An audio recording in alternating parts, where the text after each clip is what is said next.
I would say welcome back, but we just renamed our channel at the beginning of the new year. I think it is appropriate to say welcome home. Welcome to the Big Int.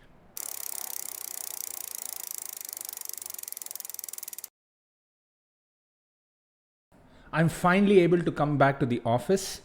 At the very beginning of the year, we had a computer breakdown, and to top it all off, I contracted COVID. But don't worry, because it was very mild. All in all, it felt like I just had taken my first vaccination. We'll kick off this year with two of our favorite things to do: chaos and fractals. Let's do the Barnsley Fern. We really seem to have hit the jackpot as far as the Wikipedia page for Barnsley Fern is concerned. Not only is it very well defined, it also has code samples, including one in JavaScript. Now, I'm going to try my level best not to copy this into our code.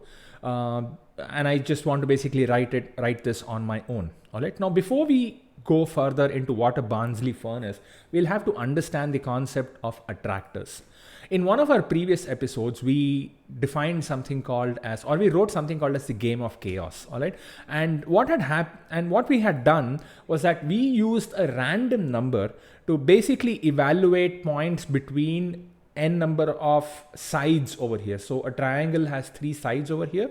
We pick a random value on these 2 sides, and every time a random value is chosen, we reduce the number of sides by this factor, or we reduce the distance to that particular point by this factor. And when you do that, you will see that it'll automatically fall into this shape. Given this number of sides and given a factor of 0.5, this shape will always arise. And because it arises out of this factor, this shape is called as an attractor. As such, that's what the whole attractor meaning is. Now, I could increase the number of sides and I can draw it. And when I draw these random points, you will see that the shape becomes like this, or like this, or let's go here. Oh. Let's do 0.325. You can see, this is the attractor that arises out of 2 simple parameters over here, the number of sides and the factor. All right. I'll leave a link to the description of this particular episode where I go into detail as to how this shape is generated. But that being said, it is still generated out of complete chaos, randomness, and fractals arise out of that. All right. A Barnsley Fern is something very, very much like that. It was this shape is, as the Wikipedia page states, is named after British mathematician Michael Barnsley. And he arrived at a set of 4 functions that are evaluated out of matrix mathematics. And what happens is, when you have these 4 functions evaluated in a random order, in some random probability, given these values, this shape automatically arises. The shape that you see automatically arises. Now, yes, it is fair to say that this is indeed what an attractor is. Now, we are going to be looking at matrix mathematics, and I think it is very, I don't know who might be actually watching this. So I think it might be helpful that we visit matrix multiplication and matrix addition just for a bit. All right, let's say I have these 2 matrices to multiply. What is the best way to do it? Let's go step by step. I know for some of you, you might already know this, but some of you might not. And this is for the benefit of those who do not. You can skip ahead if you want. That being said, the way to multiply it is by taking the first row and the first column, multiplying them, and then adding them. So that would be 1 multiplied by 5 plus 2 multiplied by 7. That becomes the first of the resultant matrix. In the second step, we take the first row and the second column. We give it the same treatment. So it's 1 into 6 plus 2 into 8. All right. In the third step, we take the second row and the first column. So that's 3 into 5 and 4 into 7. All right. And in the fourth step, we take the second column, the second row and the second column. That gives us 3 into 6 plus 4 into 8. And this would what the result would look like. All right. Now, matrix multiplication can work with matrices that are of different orders. All right. So in this case, I have a matrix which is 2 by 2, and I want to multiply it by 1 into 2. All right. So if I do this, the result would be 1 into 5 plus 2 into 7. and then it would be, and then the second value would be 3 into 5 plus 4 into 7, giving us this 19 by 43 result. All right. That's as far as matrix multiplication is concerned. This is very simplistic. There are, of course, other ways to actually multiply it. What happens if the orders are not the same and things like that, but we are not going to be covering that over here. This is the most amount of matrix multiplication that you are going to be doing as far as the Barnsley Fern is concerned. So we'll stop it with this one. But very briefly, let's look at what matrix addition is. Matrix additions will only work if the order of the matrices are the same. So which means they have to be either 2 by 2, 1 by 1, 3 by 3, and so on and so forth. All right. So if you want to add these two matrices, it's actually very simple. It's just the first of the first matrix plus the first of the second matrix, and so on and so forth. So it's 1 plus 5 and 2 plus 6, 3 plus 7 and 4 plus 8. So that will give you this answer. For matrix addition of just 1 by 2, you just have to say it's 1 plus 5 and 3 plus 7, which will give you 6 plus 10. All right. So and now if we go back to the formula that was given on the Wikipedia page for these four matrices, the way to define it, or the way to build the Barnsley Fern, is through 4 functions. Each one of these functions has a probability of being invoked. Now, because we use probability, we are going to be using the chaos. We are going to be using a random number, and we'll have it generate a number between 0 and 1. If the probability of that number is 1%, then we'll call this matrix this matrix mathematics. If that random number is, if it is 85%, if the random number is like, a value less than 85, then we'll invoke the second function. If it is less than 7%, then we'll use the third. And if it is less than, or else in all other cases, we'll call the fourth function, which uses this matrix mathematics. All right. Now, if you evaluate the matrices that are given in these individual functions, this is what it would look like. All right. So one thing that I did actually forget to tell you is that the value of x and 0, they will start with a 0, but every function call that happens, their values will start adding up. So the next value of x and y would be the result of this, and the result of x and y would be carried over to the next to whatever the next value of x and y is. All right. And of course, that is dependent on this probability.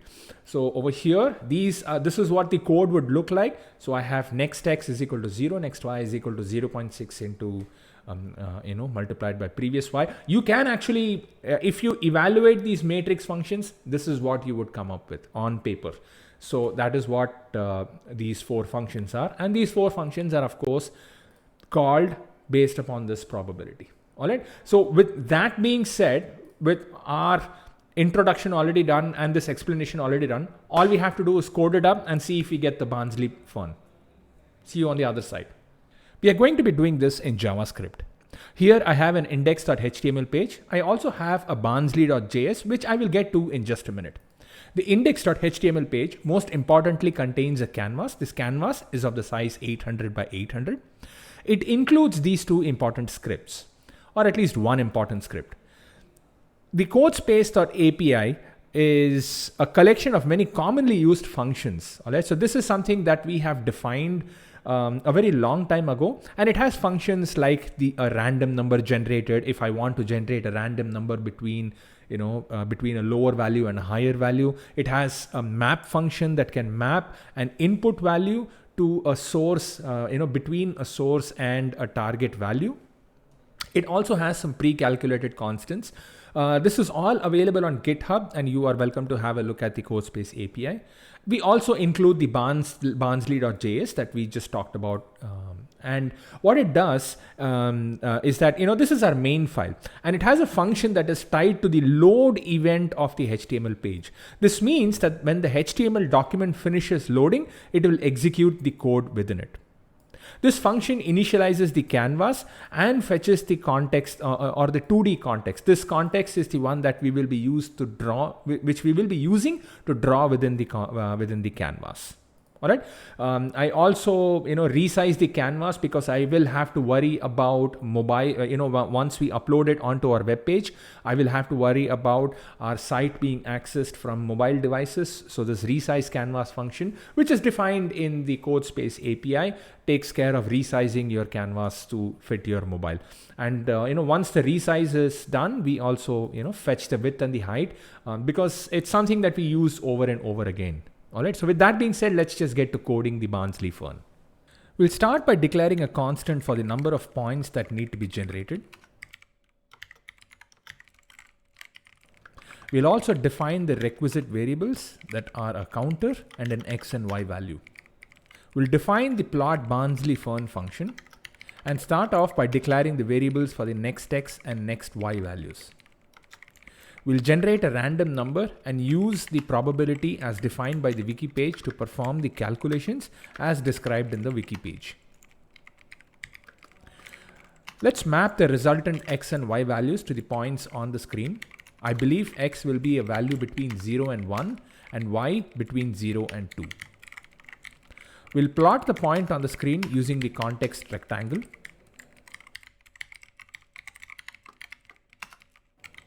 Once this is done, we'll assign x to next x and y to next y. Let's also make the canvas black in color and also make the color of the fern a nice green. So let's look at the result of that. Now nothing obviously happens, and the reason for that is because we have not looped our plot Barnsley Fern function. So let's just fix that. All right, we'll just loop it by simply using the set timeout. Now keep in mind that we are not using the request interval frame or the request animation frame. We are simply using the set timeout because I want this to be a lot faster. So I'll just say plot Barnsley Fern followed by, the number of milliseconds I wanted to wait. So just 1 millisecond. So I want it to be as fast as possible. And I also need an exit condition for my loop, right? So at some point it should stop drawing it. So you will see that I have the counter and the x and y variables. Let's properly initialize all of them. So I'll say counter is equal to 0, x is equal to 0, and y is equal to 0, so that there are no problems in evaluating the value for x and y. They don't have to start with undefined values. Let's increment the counter. So I'll say counter plus plus, and if the counter becomes greater than max points, then we will say console, we'll just console.log and we'll say, hey, we are done, and we'll say return, so that it just returns without doing anything. All right, so with that being done, let's look at what happens to our drawing now. You'll see that it actually starts to draw it, but the drawing is actually very slow. So let's draw, like 100 points every loop. So we'll say for let I is equal to 0, I less than 100, I plus plus, and I do this, and at the very end, when I have this assignment happening, I'll just say, just indent this properly. All right, with that being done, let's see what the Barnsley Fern looks like. You'll see that it actually looks very big, and the shape is actually not correct, which sort of indicates that my math is not right.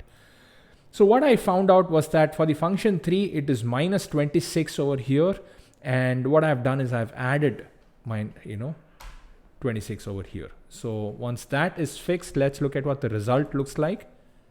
It sort of looks like a Barnsley Fern, and but the issue with this is that it looks very blown up, or it looks very big. All right, and the reason for that is because we are not using the correct map functions. And what I mean by that is that if you look at the code, the value that we get of the x and y, we are mapping x to a value between -1 and 1 and y to a value between 0 and 2, because what I feel is that this mathematics that you see here, this matrix mathematics, will give me a value between -1 and 1 is what I assume. But what the Wikipedia page states is that this is what the value will be between. So I'm just going to copy this, use this as reference, and I'm going to take these values and plug it into the map function. So the value of x is between this, and the value of y is between 0 and 9.9983. Now, hopefully, if I now plug this in, I should see the entire Barnsley Barnsley Fern coming up. All right, so you can see that the Barnsley Fern is now produced. All right, but the leaves are not very well defined. So we'll just fix that and we will look at the results once again. I have made one more mistake over here. This should not be minus 0.2. It should just be 0.2, and hopefully that fixes the Barnsley Fern. There you go. That's the proper Barnsley Fern that's the shape that we were looking for.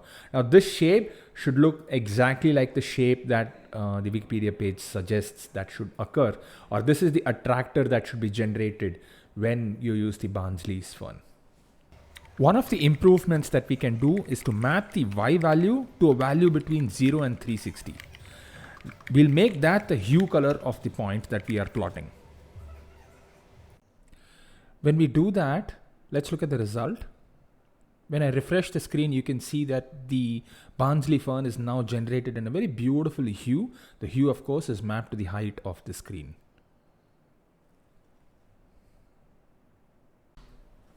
Let me refresh that just one more time. The chaotic nature of those random numbers that are generated and the probabilities create this very beautiful attractor that is the Barnsley Fern. All right. So actually that's it about for this episode. I hope you liked that. I hope you learned something. If this is your first time, do subscribe. If you are a regular viewer, then you know that we have a lot of pending projects. We have a lot of things that we started in the previous year and we have not completed them. The intention is to definitely complete them. All right. We also have many suggestions from very dear viewers like yourself, and we will get through that list. Until next time, this is the Big Int.